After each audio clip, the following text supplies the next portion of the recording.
Ce qui est notable dans le cas de Stephenville et d'autres cas similaires, c'est que malgré le nombre de témoins qui ont vu cet énorme engin, aucun membre des autorités n'est venu enquêter. Ça contraste avec ce qui se passait dans les années 40 et 50. L'armée de l'air avait créé un programme, elle enquêtait sur les affaires. Here's a picture that was released just today. It shows 4 luminous objects in formation in the sky over Salem, Massachusetts. Now here on this map are pinpointed locations where some 30 saucers have been sighted and are still unexplained.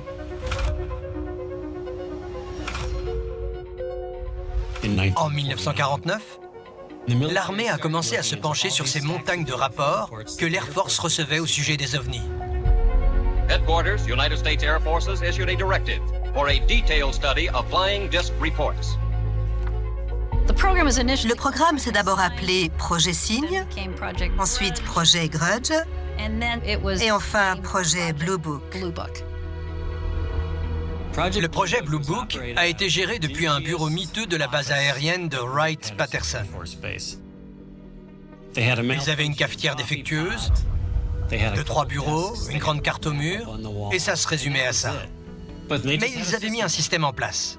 Le projet Blue Book partait d'une bonne intention de la part du gouvernement pour recenser les signalements d'OVNI et enquêter sur le sujet. Pour les cas majeurs, ils envoyaient parfois quelqu'un pour auditionner les témoins. L'armée de l'air était assez ouverte sur le projet Blue Book. Major Quintanilla, what are the objectives of Project Blue Book? First of all, to try to determine if the UFO phenomena presents a threat to the security of the United States. And second, to determine if the UFO phenomena exhibits any technological advances. L'armée de l'air a estimé qu'en plus des militaires, il lui fallait un avis scientifique crédible pour appuyer ses recherches. Is it in the realm of possibility that there are spaceships someplace in this universe?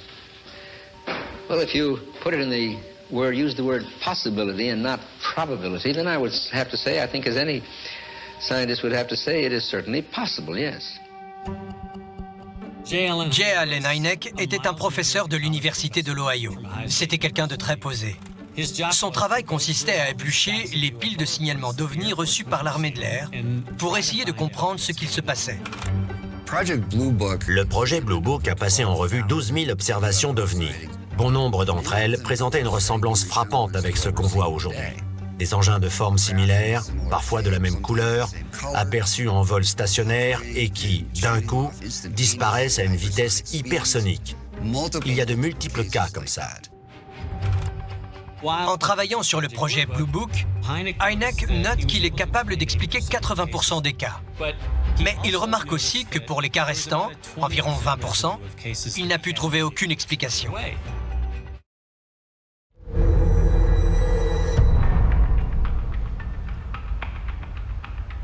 Dix missiles en panne, c'était un choc. Avant cette date, je n'avais jamais perdu plus d'un missile à la fois. 5 minutes plus tard, il a rappelé en hurlant dans le téléphone. Il avait très peur. Il bafouillait.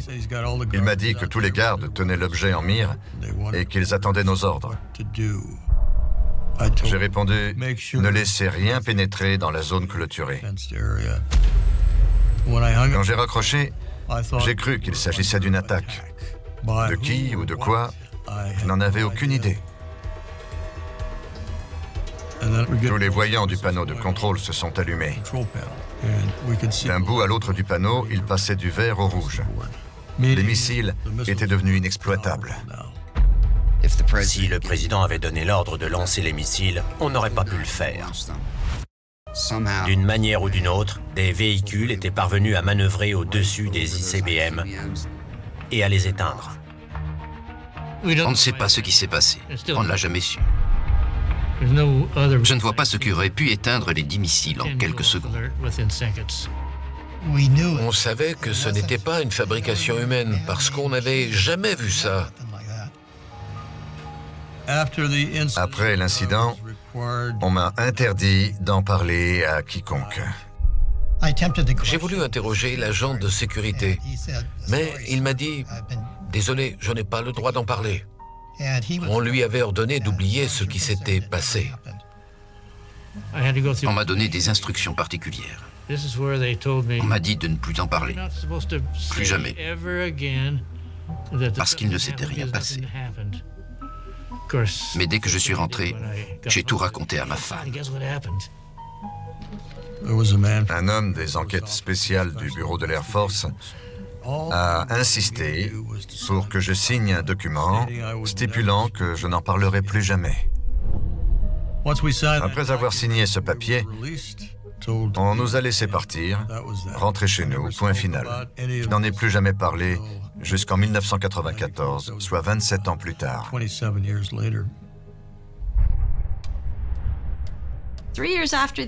3 ans après l'incident à Malmstrom et la panne de 10 missiles, l'Air Force a publié un communiqué annonçant l'arrêt du projet Blue Book.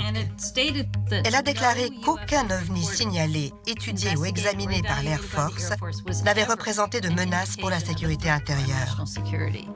Pas un seul ovni n'aurait menacé la sécurité nationale. C'était évidemment un mensonge. C'est le terme approprié. Le peuple américain veut savoir. Si le gouvernement continue à cacher des choses, à ne communiquer sur rien, il ne fera que s'attirer des problèmes. Harry Reid a joué un rôle majeur dans les progrès réalisés sur les ovnis.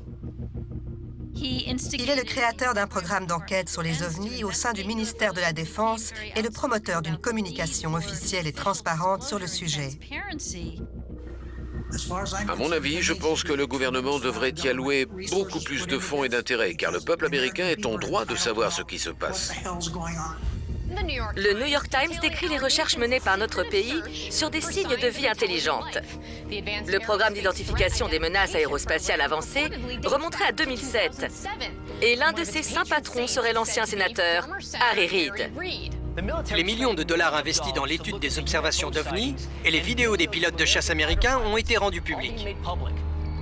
L'article du New York Times, publié en 2017, est le point de départ de ce voyage. Cet article nous a prouvé deux choses. Le gouvernement américain s'intéressait toujours aux ovnis et il y avait suffisamment d'informations pour convaincre un maximum de personnes que tout ça était bien réel. Entre l'existence d'un programme concernant les ovnis et le fait que les vidéos soient rendues publiques, c'est juste fantastique. En revanche, il faut se rendre à l'évidence. Nous ne savons pratiquement rien des détails sur ce qu'ils ont fait dans le cadre de ce projet secret.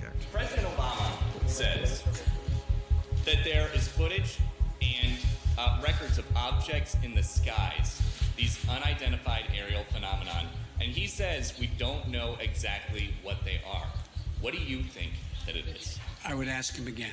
Thank you.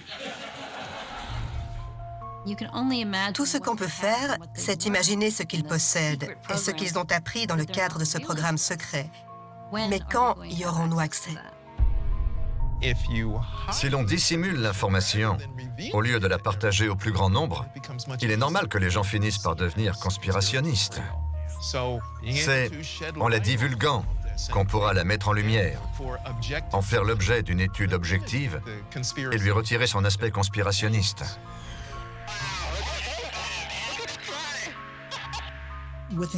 Au vu des informations dont on dispose actuellement, on a toutes les raisons d'organiser des auditions publiques.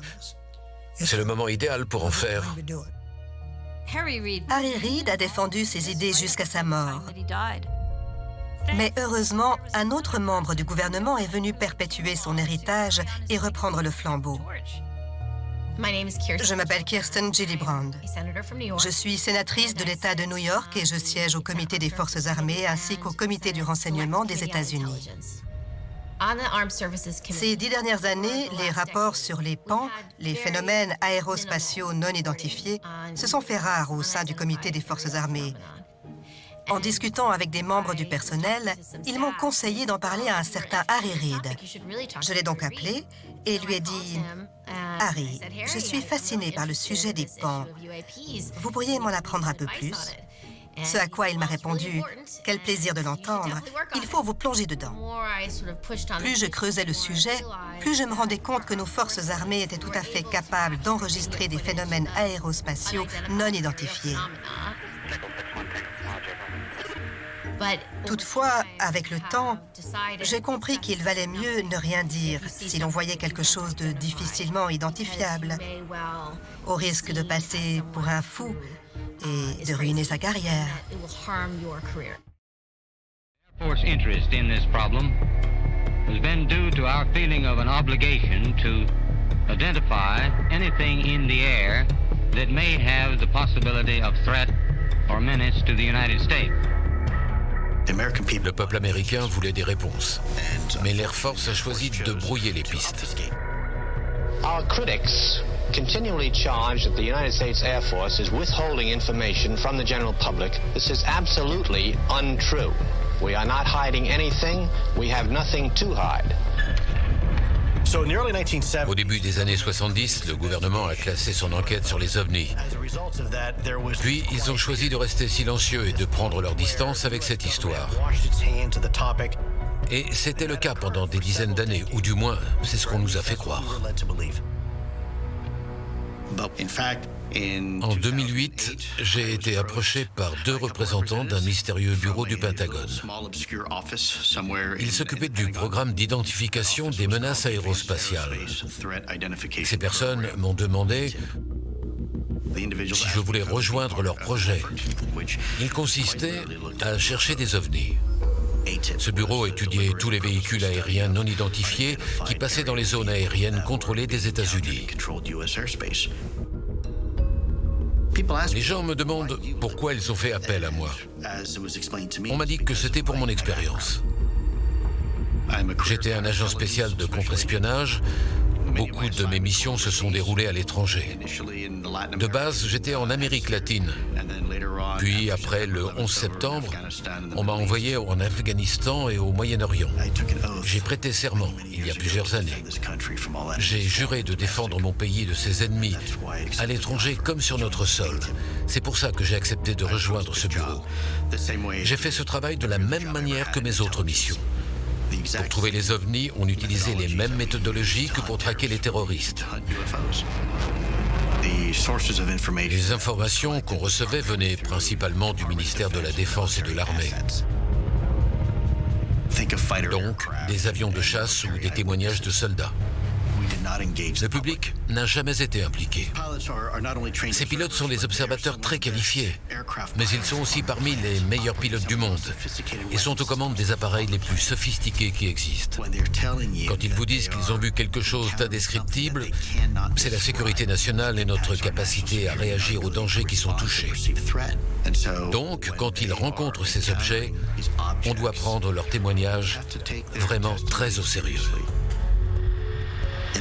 Imaginez un objet capable de voler dans l'espace, sous l'eau et dans l'atmosphère à une vitesse de 20 000 km/h et capable de changer instantanément de direction. Nos SR-71 volent à 5 000 km/h. Pour prendre un virage à droite, l'avion doit parcourir environ 200 km.